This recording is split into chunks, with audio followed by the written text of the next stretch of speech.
أهلا بيكم. أهلا بيكم معانا صبايا بعد الأربعين. النهاردة هنعمل مع بعض واقي شمس، وهنتكلم مع بعض عن أهمية واقي الشمس بالنسبة للصبايا بعد الأربعين، وبالنسبة حتى لينا في كل مراحل عمرنا، للأطفال والكبار. بس هو ليه أهمية خاصة لصبايا بعد الأربعين. ليه؟ لأن أشعة الشمس بالنسبة لنا مضرة جدا جدا لبشرتنا، لأن بعد الأربعين بيقل إفراز هرمون الإستروجين، وده بيخلي بشرتنا بتبقى يعني سهل بتجف، بيجيلها جفاف. وبالتالي كمان وبيخلي كمان الكولاجين بيتكسر في بشرتنا بسهولة.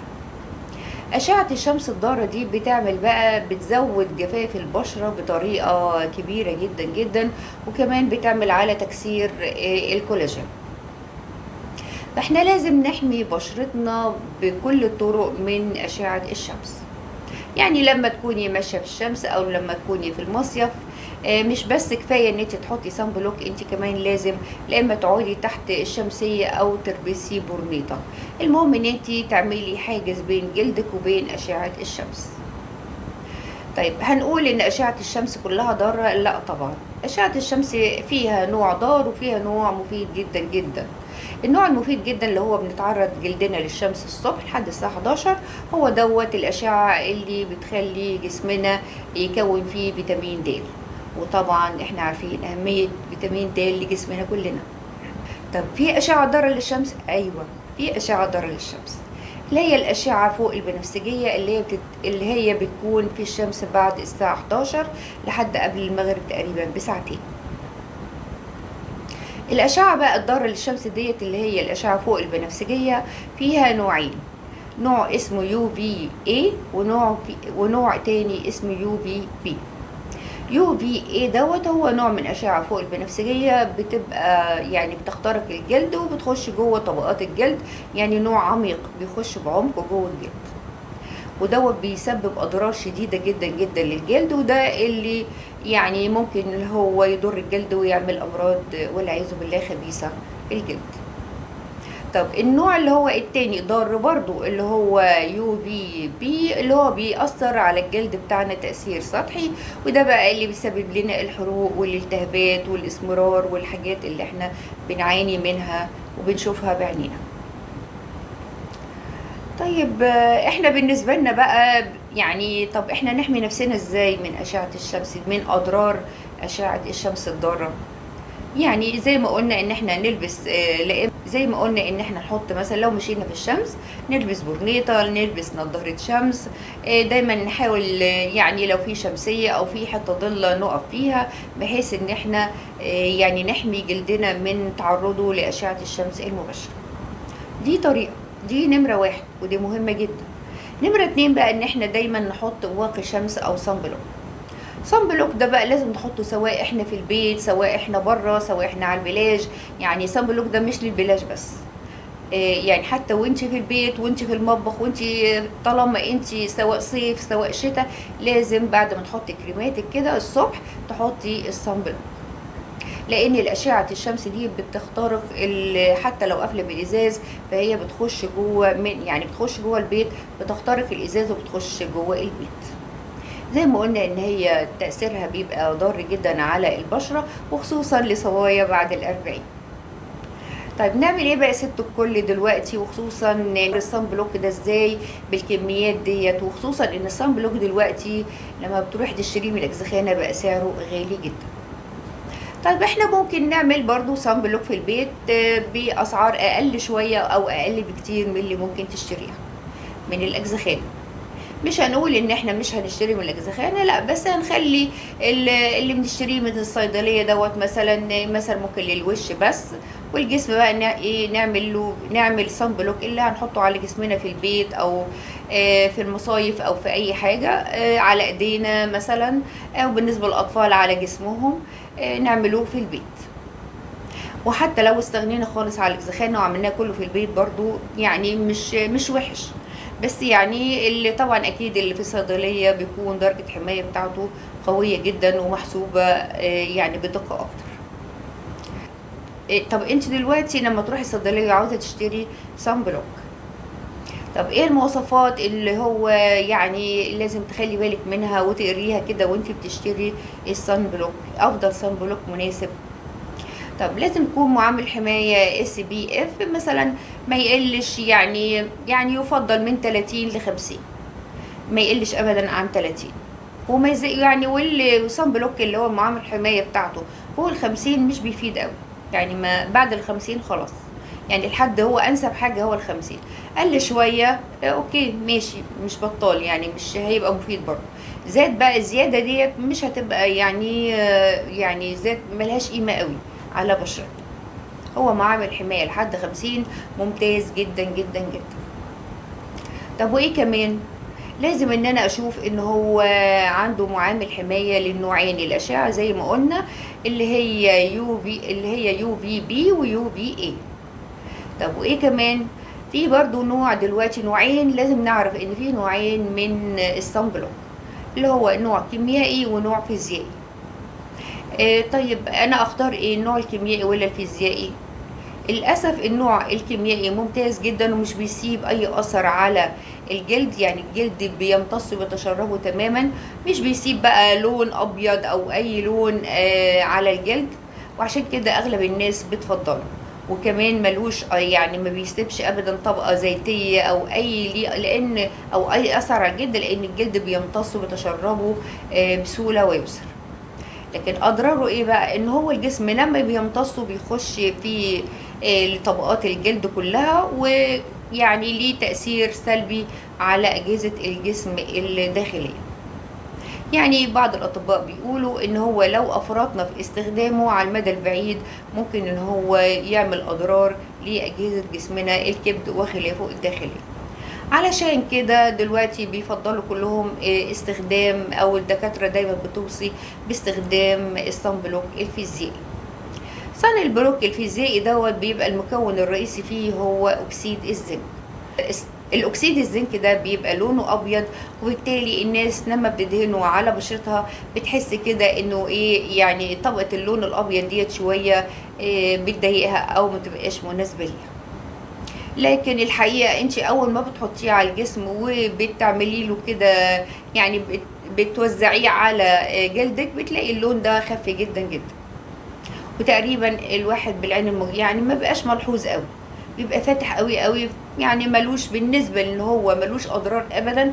بالنسبة لي انا مثلا لا، انا بفضل طبعا الصن بلوك الفيزيائي، ملوش اي اضرار خالص خالص على الجلد، بالعكس هو بيحمينا من اشعة الشمس، وفي نفس الوقت لو في التهابات في الجلد من اشعة الشمس بيعالجها، ولو في بثور بيعالجها، او بعض الجروح الطفيفة قوي او الخدوش البسيطة قوي بيعالجها، ولو في حروق جات لنا من اشعة الشمس بيلطفها، وعلى طول بتبقى سريعة ان هي بتروح بسرعة.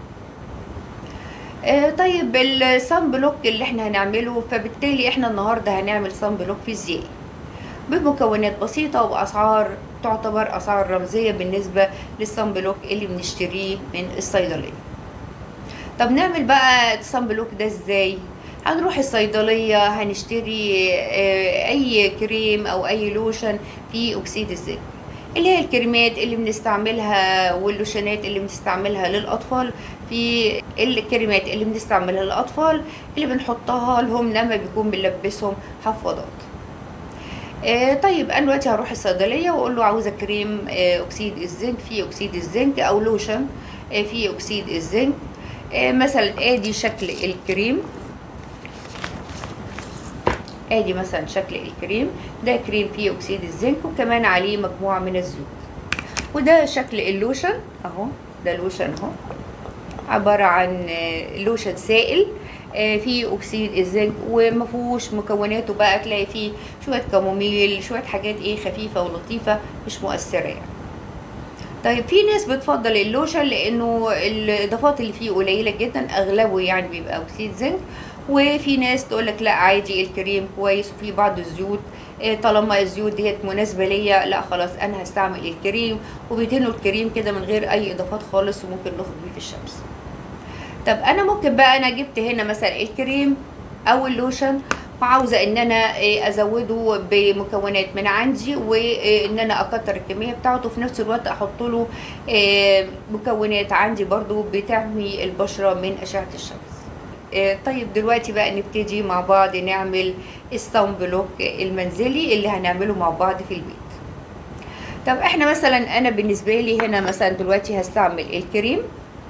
هفتح كريم افتح كريم الاكسيد الزنك واخد منه شويه كده.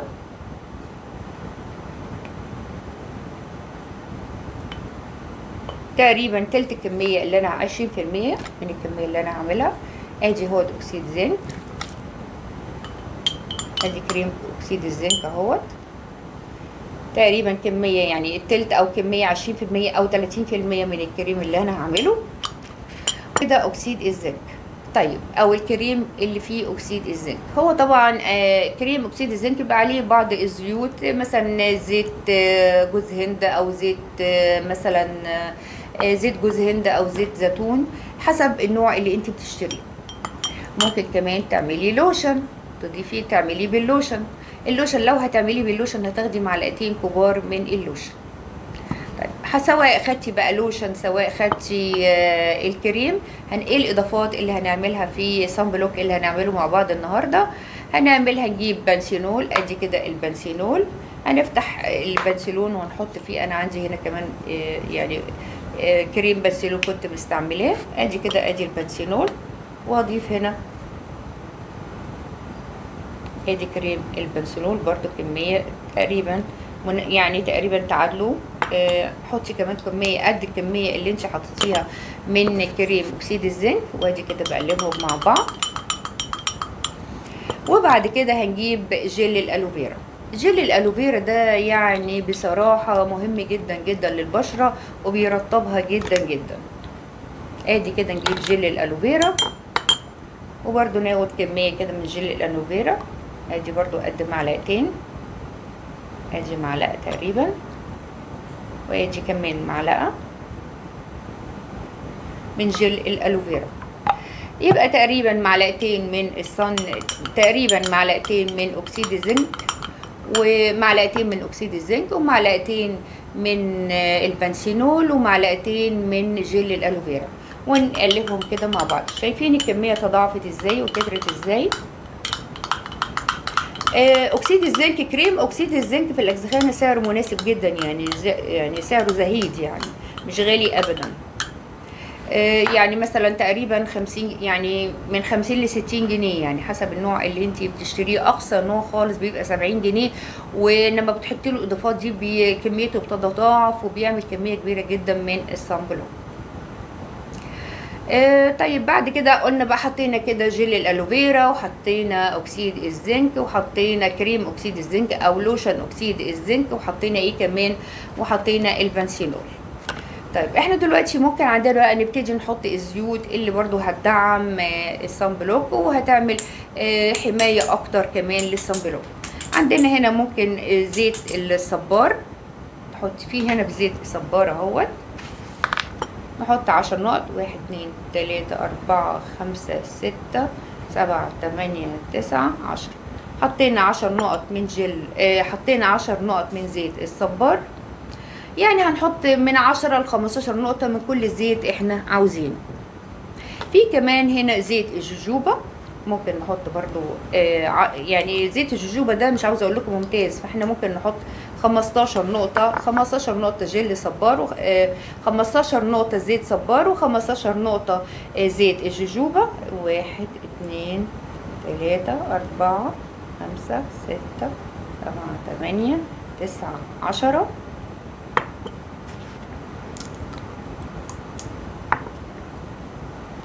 واحد 2 3 4 5، يعني زادوا نقطتين قالوا نقطتين، مش قضية. المهم تقريبا يعني 15 نقطة زيت الصبار، و15 نقطة زيت الجوجوبا. ممكن كمان لو عندنا زيت سمسم نحط، لو عندنا زيت الافوكادو درجة الحماية بتاعته تقريبا 15 نحط. بعد ما حطينا الزيوت بتاعتنا، سواء انا هنا برضو هحط زيت الافوكادو لانه بصراحة درجة الحماية بتاعته ممتازة. تقريبا يعني تقريبا دي كده هيبقوا مقدار 15 نقطة. نحط زيت الافوكادو، ولو عاوزين تحطوا زيت سمسم برضو ممتاز. ادي هنا ده زيت السمسم،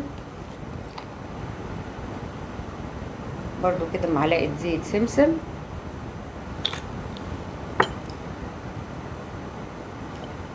بعد ما حطينا بقى زيت الافوكادو وزيت السمسم وزيت الصبار وجل الصبار والبنسينول وكريم اكسيد الزنك او لوشن اكسيد الزنك، نبتدي بقى ايه نحط له وقلبناهم كده مع بعض. نبتدي نحط ايه زيوت عطريه عشان نخلي الكريم او عشان نخلي الصنبل ريحته حلوه. في انا مثلا هنا في عندي زيت المسك وفي عندي زيت اللافندر.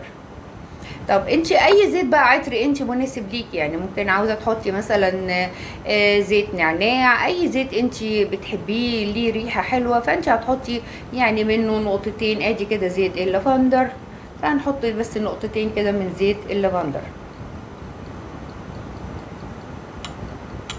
حطيت نقطتين من زيت اللافندر. هقلب بقى الصن بلوك الكريم بتاعي بتاع الصن بلوك، قلبه كويس قوي قوي مع بعضه. الله ريحته بقت جميله جدا جدا. قلبه قوي قوي قوي قوي، بنعمل بحيث ان احنا نمزج كل المكونات مع بعض. ادي هو كده في الاخر بقى دوت كده، على قد ما تقدري قلبيه قوي قوي قوي. وادي بقى ايه ملمسه على الايد. شايفين اللون الابيض شويه اللي بيبقى موجود؟ في ناس بتتضايق من الملمس دوت وبتتضايق من اللمعه اللي موجوده، بيبقى فيه شويه لمعه كده وشويه لون ابيض خفيف. في ناس بتتضايق من اللمعه ديت ومن اللون دوت، بس انا عاوزه اقول لكم ان اكسيد الزنك يعني امن جدا جدا على البشره، لانه اصلا البشره مش بتمتصه وبيبقى سطحي على البشره وبيعكس، هو يعني بيعمل ايه؟ بيعكس اشعه الشمس، بيخلي الجسم ما اشعه الشمس ديت ما تخشش الجسم من جوه عن طريق ان هو بيعكس اشعه الشمس، فهو امن جدا جدا على البشره. وبعدين لو في اي التهاب جالك من او جه للاولاد نتيجه التعرض للشمس على فترات طويله، فهو حتى الالتهاب دوت بيعالج الالتهاب. طيب انا عاوزه اقول بقى كده ان عملنا الكريم، بعد كده هتجيبي اي علبه فاضيه عندك صغنن وبتبتدي تحطيه في البرطمان.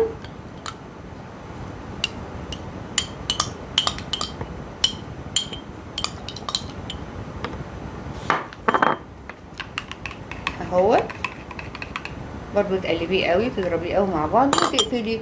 ادي كده بقى عندنا برطمان من الصن بلوك يعني، وكميه حلوه جدا من الصن بلوك تاخديه معاكي او طول ما انت قاعده في البيت تدهني منه.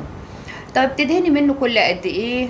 عاوزه اقول لك ان احنا ده ما ينفعش ابدا ان انت تدهني منه مره وتقعدي كده بقيه اليوم، لا، هو الصن بلوك معروف ان هو لازم تدهني تجدديه كل ساعتين. يعني كده كل ساعتين تقومي جايه حاطه كريم معاكي في الشنطه، تحطيه في الشنطه معاكي سواء انت بره سواء في مشوار سواء على البلاج لو سواء في البيت، فلازم تجددي الصن بلوك على بشرتك كل ساعتين.